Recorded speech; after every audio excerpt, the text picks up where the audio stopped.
Breaking fucking news, ladies and gentlemen. The Damian Lillard era at Portland is officially over. Over it is, y'all, because we just received a very important post from the great Adrian Wojnarowski that the Portland Trail Blazers traded Damian Lillard to the Milwaukee Bucks in a 3-team deal. Of course, I will go in depth about the whole ordeal later in the video, but I want to go brief in this intro. Damian Lillard has been in trade talks for 3 years, and he should have demanded a trade after the 21 season ended, but hey, them drafting Scoot Henderson was the icing on the cake as far as Dame trying to move on from Portland. But the most surprising thing is that he did not get traded to Miami. Instead, they went towards their rival in Milwaukee. Like I said, guys, we're finna go more in depth later in the video discussing the trade and what it means for the Bucks. Amen, say man. This is the A-Man Show, back at it again for more content. Make sure y'all subscribe. I post NBA and NFL. Y'all know what to do. Turn on post notifications so that way y'all don't miss anything. Anyways, stay tuned and let's get on with it. So the full trade package involving the Phoenix Suns, Portland Trail Blazers, and Milwaukee Bucks. The Suns will finally send DeAndre Ayton to the Blazers. Portland will send Nurkic to the Suns along with Nasir Little and Keon Johnson. Bucks sending Grayson Allen, Drew Holiday, and a first rounder to the Blazers. And of course, the most important point of this video is the Blazers sending Dame Lillard to the Bucks.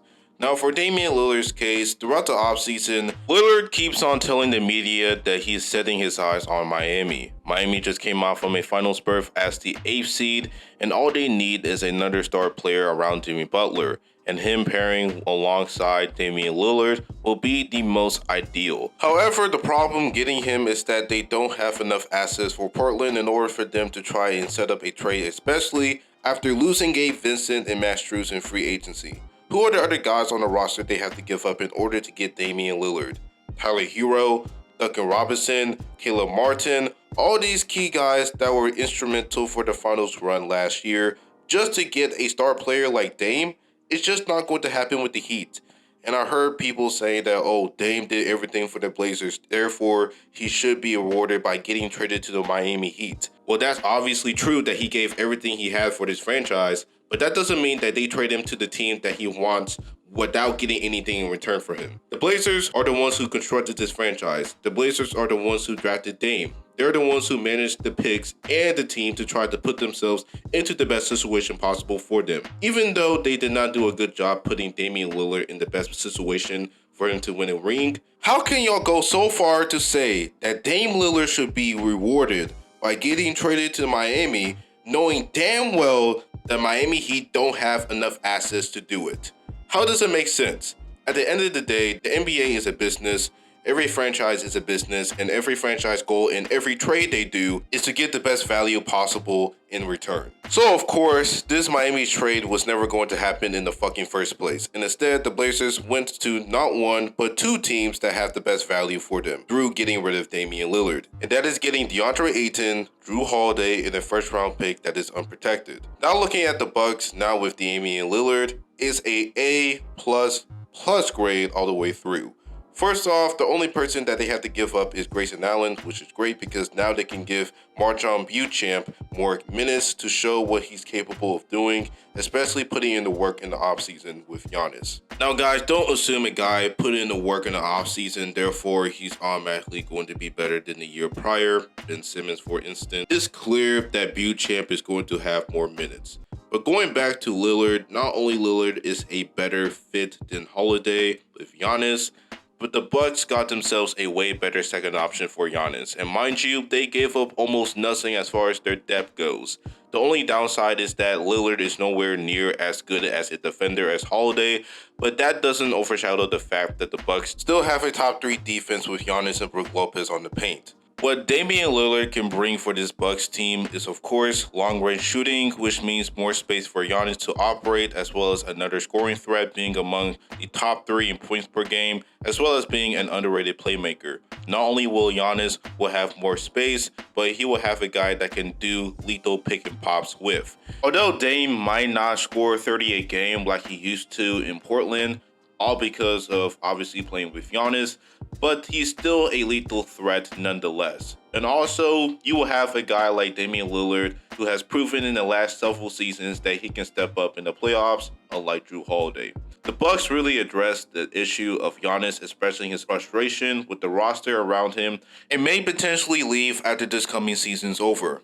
They addressed this issue by bringing in a superstar level point guard in Damian Lillard.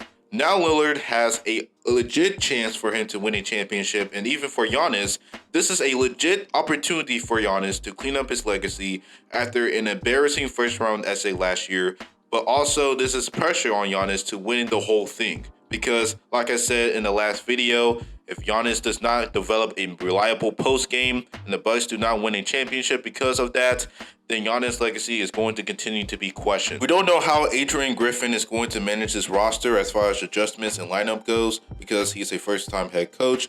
And what we've seen from the Miami Heat, coaching do matter, especially going into the playoffs. So hopefully this man put Giannis and Dame in the best position for them to succeed. The Milwaukee Bucks after this trade are the favorites to win it all, along with the Boston Celtics, Lakers, and the Nuggets. Also, let me elaborate on the other two teams involved regarding the Suns and the Blazers. The Suns added more depth on the roster, such as getting Grayson Allen, Nasir Little, and Keon Johnson. Although they get a worser center in Yusuf Nurkic, at least they got rid of DeAndre Ayton's awful contract, which means more cap flexibility. A dub for the Suns. And for the Blazers, DeAndre Ayton can now have the opportunity to really show what he's capable of doing after spending years with the Suns restricting his talent. He will now show the league that he can be a star center. This, along with a veteran guy like Drew Holiday, is going to help the likes of Scoot Henderson develop, while for Shaedon Sharpe may be the sixth man on the roster depending on how they will use Holiday and Sharpe. Although all the teams benefited greatly from one another, but the biggest winners is for sure the Milwaukee Bucks. Damian Lillard and Giannis Antetokounmpo, arguably the best duo in the NBA when healthy, along with essentially the same depth as last year. The Bucks are clear favorites, and I see them winning at least 58 or 60 wins and have the best record in the NBA for the second consecutive year. And that's the video. Let me know in the comment section below about this Lillard trade. Can Giannis win his second ring with Lillard on the roster? Again, let me know, and make sure y'all subscribe for more NBA and NFL content in the future. Road to 1,000 subs. Turn on post notifications, and that is all. Stay litty. This is the A-Man Show. Sign out.